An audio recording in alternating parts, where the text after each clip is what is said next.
आपका ये द्वादशा पाठ अन्योक्तया।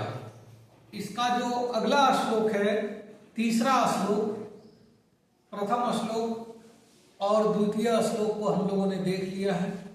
अब तृतीय श्लोक जो आपका है वो है तोयर अल्पैरपि करुणया भीम भानौ निदाघे मालाकार वैरचि भवता या तरो अस्य पुष्टिः सा किं शक्या जनयितुं इह प्रावृखेर्येन वारान् धारा सारानपि विकिरता विश्वतो वारिदे।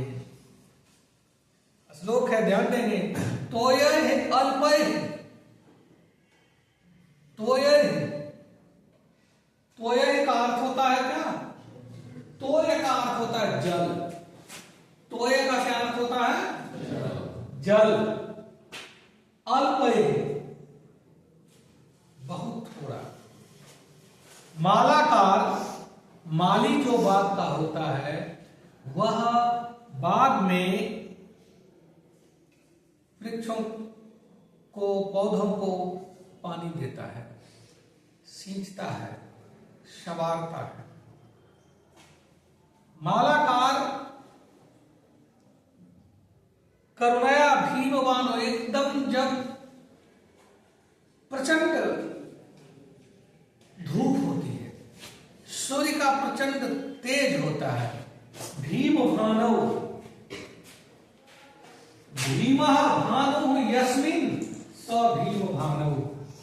भीमः भानुः, भानु कहते हैं किसको? सूर्य का ही पर्यायवाची है। भानु, दिनकर, दिवाकर, सूर्य, रवि। तो भीमः भानु यस्मिन् स भीम भानु, जिसमें सूर्य प्रचंड तेज में हो। जब सूर्य प्रचंड तेज में हो, जब सूर्य का ताप अत्यधिक हो, ये कब होता है? निश्चित रूप से गर्मी के मौसम में, गर्मी के समय में सूर्य का तेज तीव्र रहता है और समस्त जीव, आप जानते हैं जल ही जीवन है, जल ही जीवन का मुख्य आधार है। कोई भी जीव हो बिना जल के जीवित नहीं रह सकता है। तो प्रचंड, और पेड़ पौधे भी जीव हैं। आप विज्ञान के भाषा में भी समझ रहे हैं कि ये सजीव हैं। इनको भी भोजन की जरूरत होती है और भोजन बनाने के लिए सबसे जो आवश्यक तत्व है वो है पानी, जल है। तो पौधों में प्रचंड धूप के समय में जब पौधों में माली पानी दे रहा होता है तब वो सोचता है, उस समय वो सोचता है कि तोयः अल्पैः, ये थोड़ा थोड़ा जल जो माली किसी पौधे में या कोई भी व्यक्ति किसी पौधे में जब पानी देता है तो पानी उतना तो नहीं देता जितनी वर्षा होती है। वर्षा जब होती है तब, और जब पानी ऐसे पटाया जाता है तब, दोनों में बड़ा अंतर होता है। जब पानी हाथ से दिया जाता है तो सिर्फ पौधों की जड़ों में दिया जाता है। वर्षा जब होती है तो समस्त धरातल को वह आर्द्र कर देती है, नम कर देती है, शीत कर देती है।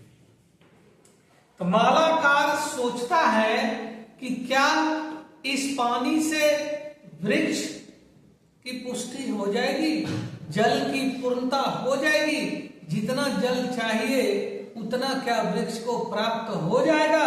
वह यही चिंता करता है कि जो वर्षा का जो अथाह जल, असीमित जल वृक्ष को मिलना चाहिए, मिलता है, वो संतुष्टि जो वृक्ष को होती है, क्या यह थोड़े से जल से वृक्ष को वो संतुष्टि हो सकती है?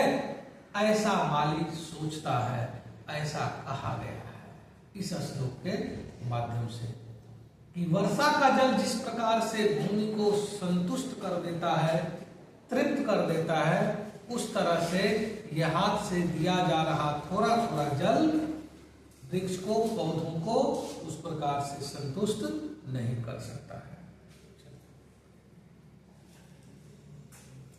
3 श्लोक